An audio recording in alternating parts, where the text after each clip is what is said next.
10 balų, 7 balai. Labai buvo blogai sužaistas mūsų antras kėlinys, kaip pralošė mūsų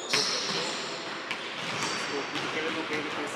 Vyrai pakeitėm gynybą, Jonas pastatėm asmeninę, pasiteisino, techniškai nebegavom. Desiminimom galo pritrūko sėkmės biškutį. Porą momentų, kad galėjom išsikabinti ant pačią galą. Priešininkas daug stipresnis, bet vis tiek gerai, kadangi priešininkas daug stipresnis. Reikia džiaugtis pergalę. Iš tikrųjų varžybų pradžia buvo labai lengva, pataikėm daug metimų ir galvojom, kad laimėsim labai lengvai. Bet gale varžybų buvo įtampos, buvo daug keitimų, visi pažaidė.